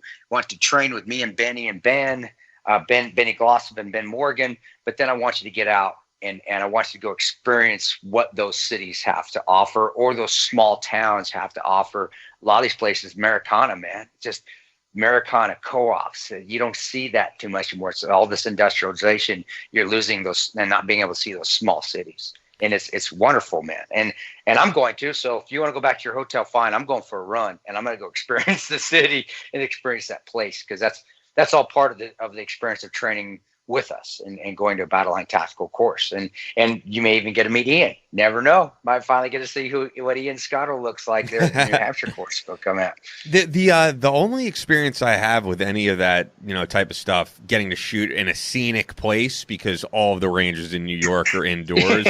I mean, I've done Pennsylvania. I wouldn't even call that scenic, like Poconos area. It's nice, but range day at SHOT Show, which you did a whole lot of, shooting in the desert there, it is really beautiful, and it is really cool just being so far away from that Vegas Strip and shooting every different thing you could think of.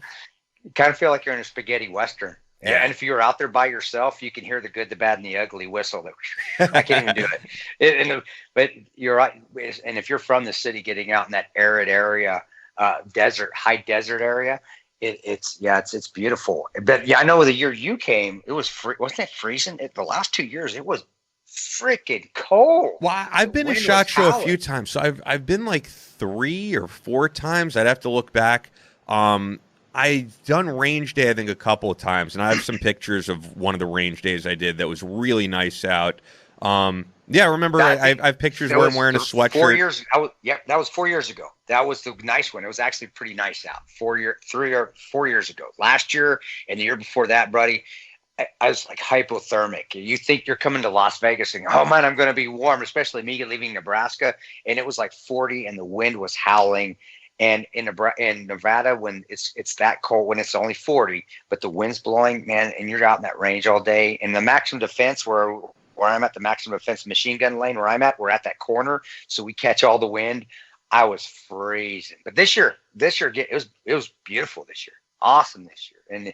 And you're right, it's just, take a stop. I always do. I'll take a stop and I'll look around and I'll just take in the scenery, blue sky, and look at all the rolling hills. And I try to imagine, man, how beautiful would this be if all these people weren't here and I was out here by myself.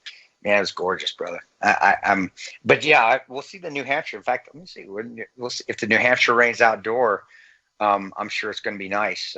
Last one we did close to that was actually in Delaware. And the range we had out in Delaware, even though it was a little rainy, it was in the summertime. Gorgeous, beautiful. And I didn't realize Delaware had such nice beaches either, because during my downtime when I saw some of the beaches in Delaware, it was amazing, man. People miss that. I mean, they need to see that, man. Definitely I agree. Yeah. But come to think of it, I didn't even ask you this yet about SHOT Show with range day. Every year that I've gone, to me, shooting all this different stuff is amazing because I just don't have experience with it. I'd be with Jack Murphy pretty much every year, and he was so jaded to everything. He's like, oh, it's all the same shit. There's nothing new coming out in the firearms industry. There's nothing that innovative. Do you feel that way? Or was there anything you were blown away by? With the company that I'm with Maximum Defense Industries and Fort Scott Munitions, no, are you kidding me? Innovative. I mean, and for you gunheads out there, having a gun like we call the PDX line, which is a little PDW. It's a shorty rifle, but it's classified as a pistol because of the buttstock or the brace. It's a little different. It has a 5.5 inch barrel. The ability to shoot, and then we have the MDX line, 508s and 510s, because they have 8.5 inch barrel. The 510 has a 10.5 inch barrel. The difference though is the calibers you can shoot now from 7.62 300 blackout to 5.56. And for all you that don't know what I'm talking about, I'm sorry, we just don't have enough time for me to go into it. Maybe we'll do a whole show on guns and calibers. But be a cool idea. Yeah, the ability to, and then also the 300 blackout. I love that round, that 300 blackout round. And because the ability for gas regulation settings, because now they have. So there's between different grainages. We have a 190 grain, which is a lot. Let's just say this: there's a lot of bullet there at 190 grain, and it's called subsonic rounds. And then you have the supersonic rounds, which are a lower grain, which basically means they're going to go faster or slower. There's going to be more power because of more velocity with the more powder that's in there. You gotta, just do your due diligence. And this is one thing you can Google, but you used to not be able to mix those rounds up in certain rifles because they wouldn't shoot. And you had to have manual gas settings. It's kind of like going from a manual car to now you've got an automatic. Well, now we have the ability with our guns that you can do that. At 300 blackout, you can have different a different grainage of rounds. Subsonic and supersonic are the little catch terms that you use. And you can put them in the same magazine, shoot them at the same time, within the same magazine, one at a time. Normally in the past, the gun would not work. You'd have a stoppage. You'd have a misfire because there wasn't enough pressure to shoot the certain types of rounds because of the gas buildup that you had to have. But now, because and this is Maximum Defense Industries, they're the ones that did it. Nobody else has done it at this point. See, people have tried to copy it and have been unsuccessful. Having that gas reg on the 300 blackout set so you can shoot both. That's honestly, Ian, that's a big deal. in not only just in the civilian world, but that's a big deal in the special operations world, in the agency world, law enforcement world, because you don't want to have, and sometimes it happens. You put the wrong ammo. You shouldn't, but sometimes the wrong ammo goes into your magazine based off the gun that you have. And you're going to have a stoppage, and you definitely don't want to have a misfire or stoppage when you need that gun to be fired. So that's a big deal. But then just the size of the guns, and then the braces, the butt stocks that we have are revolutionary, that people have been trying to copy. And I know Maxim doesn't pay us to give him a shout out, but I rep them. I've been with Maxim Defense Industries since they started, and just to see that they've gone from being just one of the industry to basically the foremost leader, now even the one that the people are starting to copy because of we're doing it so well. Yeah, I can say without a doubt that no, it's not just going and getting an AR platform anymore, getting a rifle anymore and shooting it. It's not the same. There are revolutionary products coming out there every year. And I can say that with a lot of conviction, because I'm with the company that has been revolutionizing and making guns better since I started with them. And it's not from me. It's from those engineers that are there. The guy's smarter than me. I'm just a pretty face that gets pictures taken with them. That's all. It's not even that pretty anymore because I'm getting older. But I've been with a company that's been revolutionizing the AR platform industry and the PDX, which is the little pistol industry, since 2016, I want to say. And this year, again, it's unbelievable what we're doing. And also having a silencer on a machine gun. That used to be unheard of. We have, and some of us you'll call it a can, and it's endearingly called a can. It's a suppressor. Being able to put a suppressor on a machine gun, a 240 Bravo, that blew people's minds. And now we've got it. And actually, there's companies that are doing it now. I think we still do it the best. Putting a suppressor on a machine gun, that is a huge, huge game changer in the world of combat, in the world of our fight against terrorism. And the guys say, well, what if the bad guys get a hold of it? What if criminals get a hold of it? Actually, a lot of that stuff is only for government consumption anyway. You can't get it unless you're a government agency. So just to show that you're not biased, because I know these are companies that you work for, I'm curious if outside of companies you have anything to do with, if there's anything that you shot that you were like, wow, I'm digging this. Dude, CZ. I wish I could get an endorsement with CZ pistols. Think they're. I have pistols. Honestly, I shoot an STI. I think it's a good gun. CZ, for the price that you're paying for a handgun, just the pistol, it's unbelievable. Just putting it in your hand and shooting it, it's so smooth.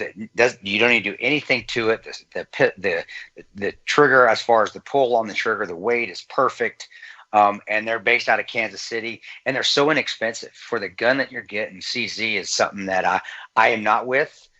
In fact, I'm with one of their competitors, and if I lose their competitor because of this, that's fine with me. I don't really care. I'll be honest with you, but CZ is unbelievable. I would love to be a brand ambassador for them, but I shoot their stuff.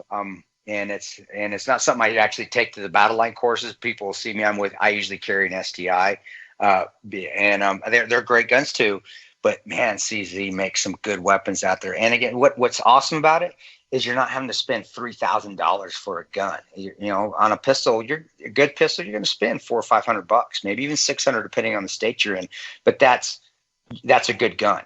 You're getting basically spending $500 with a CZ pistol, and you're getting a $3,000 quality gun, and that's important. That really is. If this is what you do, and you also for home defense, and also for all you ISPCA shooters out there, all you guys that are out there competing on the circuit, tremendous. As far as rifles and ARs, I gotta admit, brother, I've shot a lot.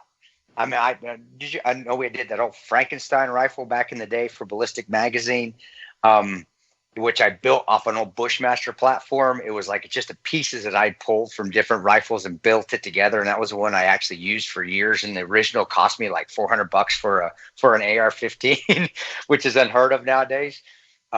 Nowadays with rifles, no, I wish I could say there was one that competed with Maxim Defense Industries as far as the shorty platforms, the MDX and the PDX lines, and now we have an AR line. I had to say there's not. And the ammo, Fort Scott Munitions, they're one of our sponsors, and they have been in the past, and they will be again.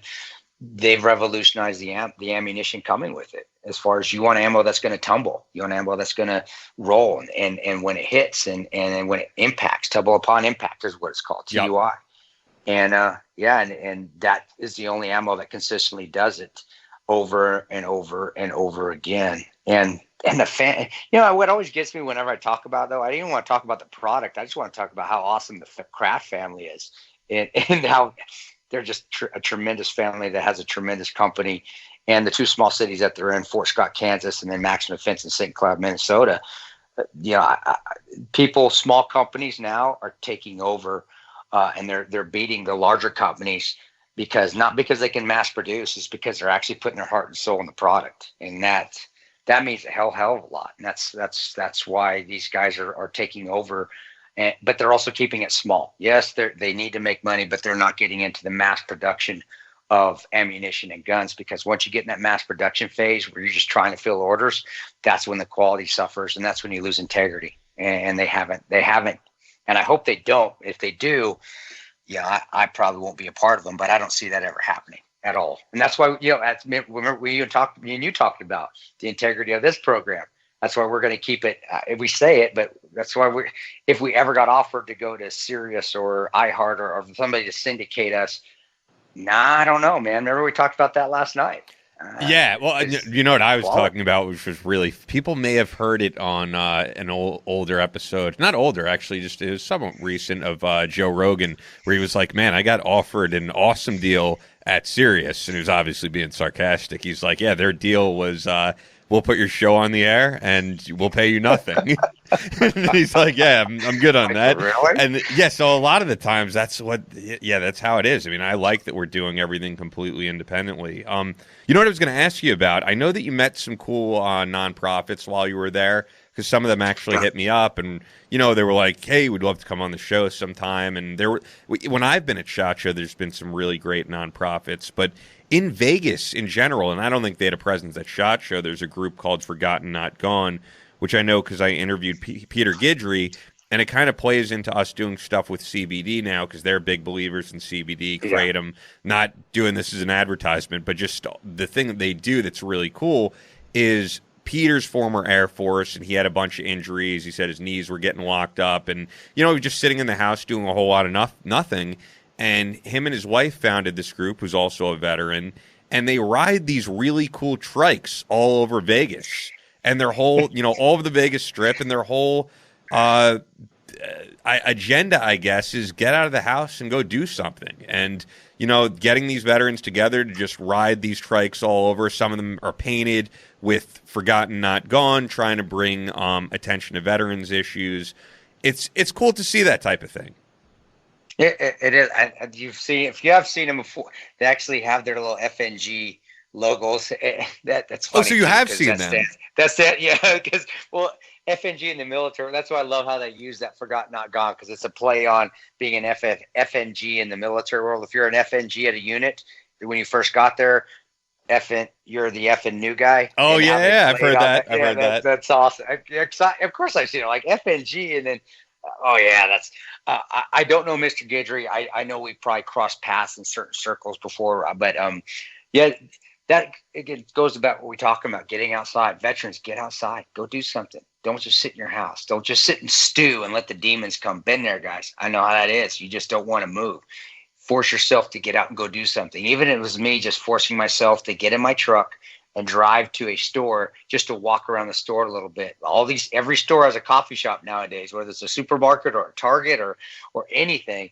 And that's what I would do just to get out of being alone. And because I went through pretty great. I'm glad we reconciled, but I'm very happy. I'm blessed that it happened. But I went through a pretty bad divorce stage where when I come home off the road, I was by myself in my house, and it can get depressing. And this this gives you another avenue. If you don't have the avenues or maybe the intestinal force that I was able to have to just get off my butt and say, okay, I got to go do something. Yeah. This at least gives you something and you can go with like-minded individuals and right around Las Vegas on a trike, and you get some exercise out of it. And I guarantee you, just based off the FNG, how they played on words there, and even though I've never met Mr. Gearsy before, I've never met him, I guarantee you those guys are having a good time. And they always seem like they're having a good time when I see them ride by. So. They definitely are. We should get him on the show at some point because he was a good interview. Really great guy. But yeah, you mentioning the coffee shops, it is true. A lot of the times when I have something that I need to work out or even just goals I want to plan for myself, I do go to a coffee shop. I have a notebook that I bring and I journal. You know, it might sound corny to people. I do a lot of that, not on a daily basis, several times a week. If I'll have an hour to kind of sit down and, you know, get my thoughts together and what I'm looking to accomplish in the short term and the long term, what my values are, you know, who I am as a person, because I think we lose sight of all that stuff. I think it's a really good thing to do. So all that stuff, getting outside, journaling, meditation, going for runs, as you said, it's all really important for mental health, and it's something that we try to push on this show. Oh, definitely. And definitely, if you are going for a run, guys, you don't have to go run and kill yourself either on the run. Every once in a while, when I used to train, we had one really hard running day where you would push yourself beyond your limits. The rest of it, you're just working up to bases. How you can keep yourself at a good pace and still enjoy being out there running. I take pictures on my phone. Every time I run, I'm out there taking pictures. I'm going to see a sunset somewhere. I'm going to see a mountainside. I'm going to see a skyline somewhere. Running. I ran. What's the pier there in New York City? Oh, you've mentioned it before in here. Oh man, that's beautiful running, and it allows you to stop, get your breath a little bit, because I hate it. But you see, I remember running Chelsea Pier and going, oh my gosh, seeing over the river to New Jersey, and then seeing some of the scenes like with the battleship that's there, and it's amazing. Actually, I am going to do a fourth book of, I don't know, Tonto runs across America or Tonto's pictures across the world, because over the last probably 6 years, when we stopped using flip phones, we started to make the smartphones with the cool cameras. Every time I go for a run, I'll take a picture. Sunset in Naples, Florida is probably the most beautiful sunset in the world on the Gulf of Mexico. And the only reason I'm able to see those is because I don't sit in my motel room when I go on trips, and I don't sit on my butt when I get out and I go run. And I'm out there taking pictures. And it's also, I'm not killing myself on the run. I'm enjoying it, and I'm enjoying the scenery, and I'm taking a stop and I'm seeing just the beauty. And we miss that, man. A lot of people miss that in their daily lives. Because they're always knee deep in politics or knee deep in outrage. What are we outraged about today? It really is true. I mean, I think sometimes I go out with my friends and catch a sunset, and I realize that they literally never do that. And we have such a great spot in my town to catch the sunset, and it's. I mean, we forget about the beauty of this earth. I went to, I don't even think I mentioned to you, when I basically left my last job in May and then into June, immediately went on this trip to Sedona, Arizona with some friends. Whoa, that's beautiful, dude. Yeah, we did some hiking. And one of my friends, George, came up with the idea. He's like, man, why don't we go back to that park late at night and just check out the stars? He's like, I'm sure it'll be amazing. And it was like being in a planetarium out there. It is unlike anything you've ever seen. And it really humbles you and brings you back to earth, the fact that all this bullshit we look at all day, all this outrage, coronavirus, like everything going on. It's like, forget about all that and bring yourself back to earth and kind of calm down and let go of that stress in your life and realize, like, this is a beautiful planet, and experience it. Get outside the house. You got to. We're going to get Christoph Lewis on our show here. He's got his own podcast, but Christoph was a Navy veteran. When I was on his podcast a few months back, and we talked about how beautiful, you just mentioned stars, how beautiful stars look under night vision when you're looking up in the sky. And we started just to talk, and we went off on a complete roll about looking up in the sky and how beautiful it was in the middle of Afghanistan, away from our families. and seeing the stars in their night vision. And again, you're in all that craziness. You're away from home, and we still had the time and the chance. We made ourselves look up and just seeing the stars and just thinking, man, you know what? This is awesome. Who gets to experience that? And that's just every day, just getting out in the city, like you said, or getting out in Sedona where there's no illumination from street lights and city lights, and looking up in the sky. How many of y'all have actually done that where you can do it? Even me, I still do. I still look up in the sky. I'm looking out of the sky right now as I'm doing this podcast, looking out at the snow in the butt-ass cold Nebraska. I'm seeing the turkeys walk in front of my house right now and going, man, I'm doing a podcast. Kind of working a little bit because that's what I do now, but I'm still sitting here and looking outside, looking at nature in North Omaha, Nebraska, going, man, how lucky is this, dude? It's freaking awesome. And people need to do that. It truly is like that whole, it's corny, but the best things in life, are free. Going out and experiencing all this stuff. Go out and do it, man. Whether it's a beach that you can go to, catching a sunset, catching the night sky, it'll definitely bring you back to reality. And sometimes, I know you're mentioning taking pictures and putting out a book of it, but sometimes not taking pictures, sometimes not being on your phone and just experiencing it and having that hour or two away from the phone, away from everything, which you do. Because we've talked about it before, how you have your phone off for hours at a time, sometimes a really long time, and I think that's great. I think more people need to do it. I just turn off. I'll come home and turn off. And you're right. You and I work out different. You go out when you run, you want to have no technology at all. When I run, I like my music there. Actually, I have a run app that tracks my run because I do still take running very seriously. I don't like the competition aspect of it anymore, but I still like to see how many miles I'm putting in, see where my pace is, but also having that to take a picture when I'm out, because there's so many cool things you see when you're out on a run. That's why I always tell people, when you're on a trip or you come to a Battleline course, go for a run. There's no better way to see a place than actually run it. And that is the God honest truth. I read that in Runner's World magazine when I used to get that. And I honestly believe that. There's no better way to see running in Baghdad in the green zone. I'd put my body armor on and I'd run Saddam's stadium where the cross swords were, and he had the stadium steps. I ran that. I who gets to do that? And this was in 2004 when it was still pretty bad. I ran all that. That was a great experience. Running where Saddam used to hold and do his speeches under the cross swords, and running there was like a stadium style seating, running all that. And they have a Tomb of the Unknown Soldier there. I remember running to the top of the Tomb of the Unknown Soldier. They have that actually in Baghdad. So the guys that work there know what I'm talking about. And at that time, there were car bombs going off everywhere. And I could run to the top of that, and you could see basically 360 of Baghdad. And you would just see smoke coming up from where all these car bombs were going off.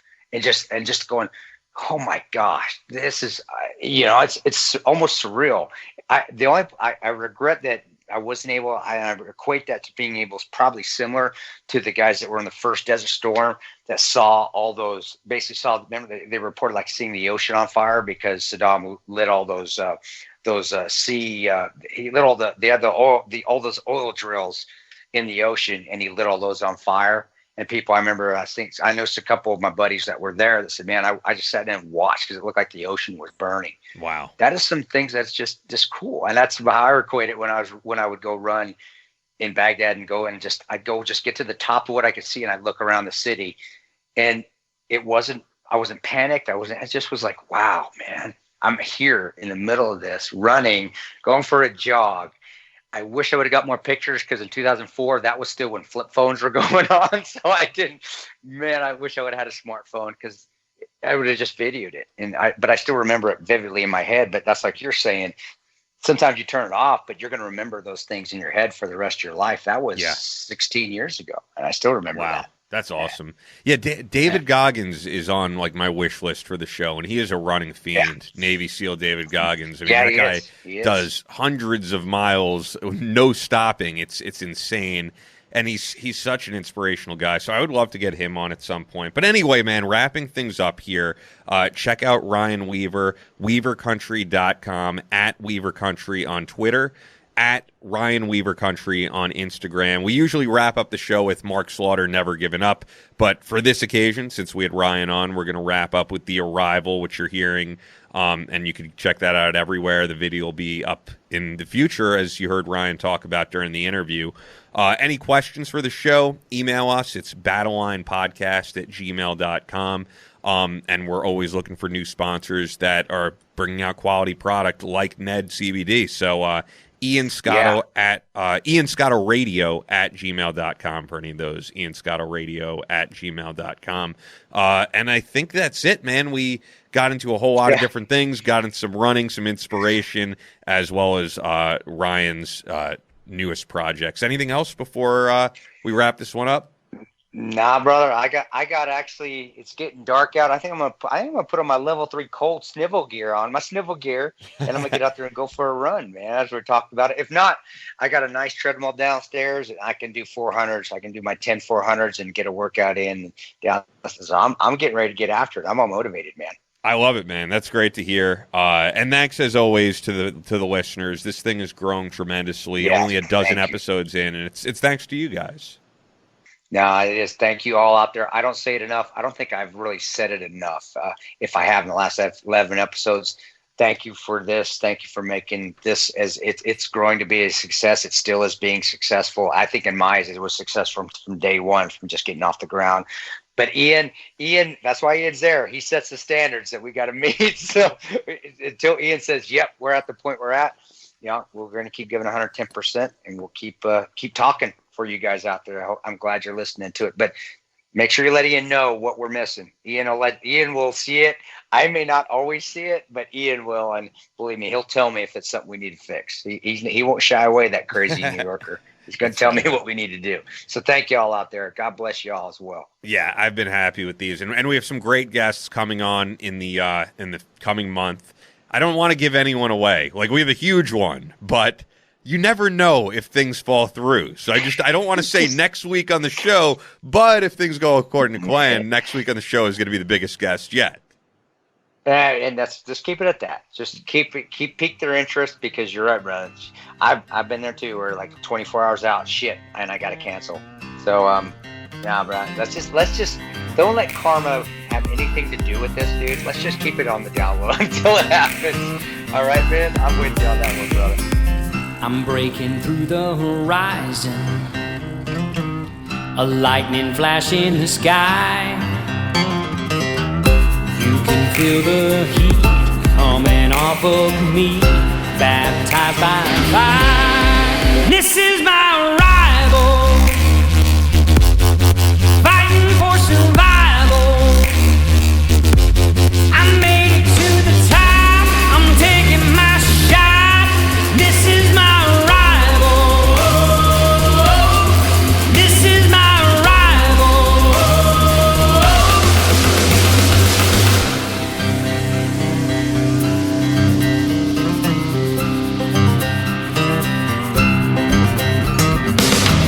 visceral reaction, something I'm not gonna hide. I've waited for this moment, now I'm gonna own it. I'm on fire. This is my arrival, fighting for survival. I made it to the top, I'm taking my shot. This is my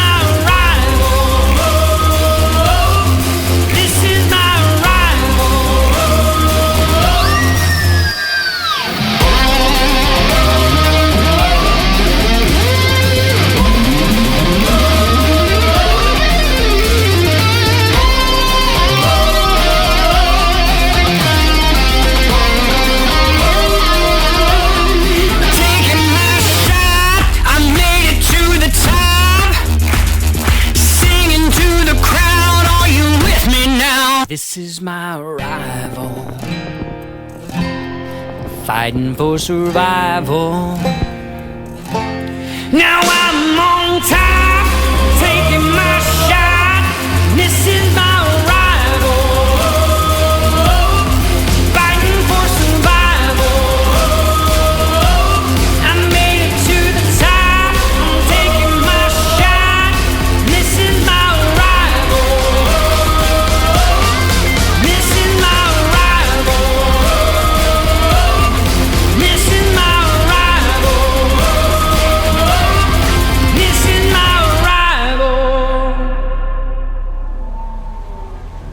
That's all for this week's Battleline Podcast, but we'll be back on Monday with more American Straight Talk, so make sure you're subscribed. And keep up with the show 24/7 on Facebook and Instagram at Battleline Podcast. Also on Twitter at Battleline Pod. As always, never quit.